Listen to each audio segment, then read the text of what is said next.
নেত্রকোনায় ধানের বাজারে সরবরাহ বাড়লেও কমেছে ধানের দাম। মোটা ধান মন প্রতি 100 থেকে 150 টাকা পর্যন্ত কমে বিক্রি হচ্ছে 900 থেকে 1000 টাকায়, আর চিকন ধান বিক্রি হচ্ছে 1150 থেকে 1160 টাকায়। এ নিয়ে আরো জানাতে নেত্রকোনার ধানের হাট থেকে যুক্ত হচ্ছেন রিফাত আহমেদ রাসেল। রাসেল, ধানের দাম নিয়ে কি বলছেন কৃষকরা?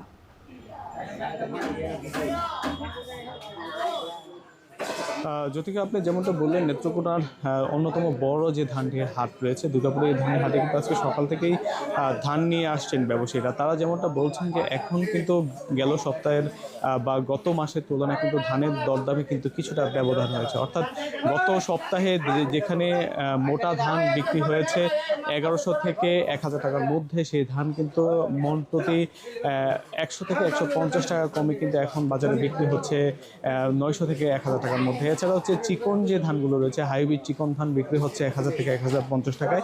এছাড়াও হাইব্রিড যে 29 ধান রয়েছে, সেই ধান কিন্তু মন প্রতি 1150 থেকে 1170 টাকার মধ্যে বিক্রি হচ্ছে। মূলত এখন যেহেতু রোপা আমন মৌসুম রয়েছে, যার কারণে কিন্তু কৃষকের ঘরে যে সঞ্চিত ধানগুলো রয়েছে, সেই ধানগুলোই কিন্তু এখন তারা বাজারে আনছেন এবং তারা কিন্তু বিক্রি করছেন।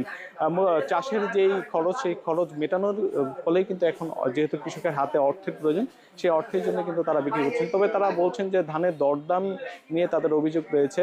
তবে ব্যবসায়ীরা বলছেন যেহেতু এখন মোকামগুলোতে পর্যাপ্ত ধান রয়েছে, যার ফলে কিন্তু ধানের দরদামের প্রভাব কিন্তু এই বাজারগুলোতেও পড়ছে। আমি যদি একটা জিনিস বলে রাখি, গেল এই পুরো মৌসুম কিন্তু নেত্রকোনায় প্রায় 1,85,547 হেক্টর জমিতে কিন্তু ধানের আবাদ হয়েছিল। প্রায় 13,35,000 মেট্রিক টন ধান, যার বাজার ছিল প্রায় 4,500 কোটি টাকা। কিন্তু জুনের প্রথম সপ্তাহের যে আগাম বন্যা এবং অতিবৃষ্টি, সেই বৃষ্টিতে কিন্তু হাওড় সহ জেলায় প্রায় 18,000 হেক্টরের বেশি কিন্তু জমি ক্ষতিগ্রস্ত হয়েছিল, যার ফলে কিন্তু প্রায় 375 কোটি টাকার মতো কিন্তু ধানের ক্ষতি হয়েছিল। এই ধানের ক্ষতির ফলে কিন্তু কৃষকরা তাদের যে সঞ্চিত রয়েছিল, সেই সঞ্চিত কিছু কিছু জমি রেখে কিন্তু বাজারে তারা বিক্রি করছেন এবং নিজেদের খাবার জন্য কিন্তু রাখছেন।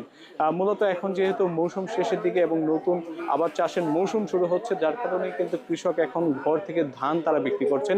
তবে ব্যবসায়ীরা যেমনটা বলছেন, যেহেতু এখন বৈরী আবহাওয়া চলছে এবং ধান মজুদে তাদের একটু সমস্যা হচ্ছে, যার ফলে কিন্তু দরদামের একটু প্রভাব পড়ছে।